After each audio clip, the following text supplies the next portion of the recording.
কিছুক্ষণ আগেই ঘটল এক ভয়ানক মর্মান্তিক ভূমিকম্প। তীব্র শক্তিশালী এই ভূমিকম্পে কাঁপল বেশ কয়েকটি এলাকা। বিভিন্ন এলাকায় বিশাল ফাটল, বাড়ছে মৃতের সংখ্যা, প্রচুর বাড়ি ধসে পড়েছে, ব্যাপক ক্ষয়ক্ষতি, চলছে জোর কদমে উদ্ধার কাজ। গোটা এলাকা জুড়ে ব্যাপক আতঙ্কের সৃষ্টি হয়েছে। আতঙ্কের রীতিমতো ছোটাছুটি, দিশেহারা এলাকাবাসী।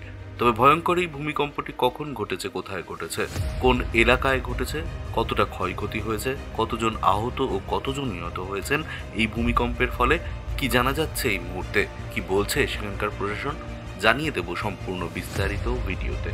তাই অবশ্যই ভিডিওটি শেষ পর্যন্ত দেখবেন এবং আপনি আপনার জেলার নাম ভিডিওর কমেন্ট বক্সে কমেন্ট করে আমাদের জানিয়ে দেবেন।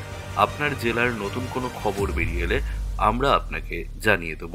একটা ছোট্ট অনুরোধ আপনার কাছে, ভিডিওটিতে একটি লাইক করবেন এবং আপনি এই চ্যানেলটিতে নতুন হলে চ্যানেলটিকে সাবস্ক্রাইব করে পাশের বেল বাটনটি বাজিয়ে দেবেন পরবর্তী খবরগুলো সবার আগে দেখার জন্য।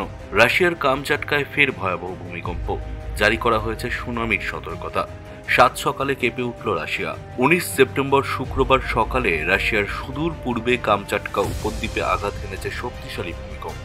মার্কিন ভূতাত্ত্বিক জরিপ অনুসারে রিক্টার স্কেলে ভূমিকম্পটির তীব্রতা ছিল 7.8 এবং এর কেন্দ্রস্থল ছিল ভূপৃষ্ঠ থেকে প্রায় 10 কিলোমিটার নিচে। কামচাটকা অঞ্চলের গভর্নর ভ্লাদিমির সোলেদভ টেলিগ্রামের মাধ্যমে ঘোষণা করেছেন যে পূর্ব উপকূলে সুনামি সতর্কতা জারি করা হয়েছে। তিনি বলেছেন, স্থানীয় বাসিন্দাদের সতর্ক করা হয়েছে, তবে এখনো পর্যন্ত কোনো ক্ষয়ক্ষতির খবর পাওয়া যায়নি। এদিকে মার্কিন সুনামি সতর্কীকরণ ব্যবস্থা জানিয়েছে যে এই ভূমিকম্পের পর তাৎক্ষণিকভাবে কোনো বড় সুনামির হুমকি নেই। এই অঞ্চলটি বিশ্বের সবচেয়ে ভূমিকম্পগতভাবে সক্রিয় অঞ্চলগুলির মধ্যে একটি। এই অঞ্চলটি বিশ্বের সবচেয়ে ভূমিকম্পগতভাবে সক্রিয় অঞ্চলগুলির মধ্যে একটি, যেখানে প্রশান্ত মহাসাগরীয় প্লেট এবং উত্তর আমেরিকান প্লেট মিলিত হয়। এই কারণেই এখানে প্রায়ই ভূমিকম্প হয়।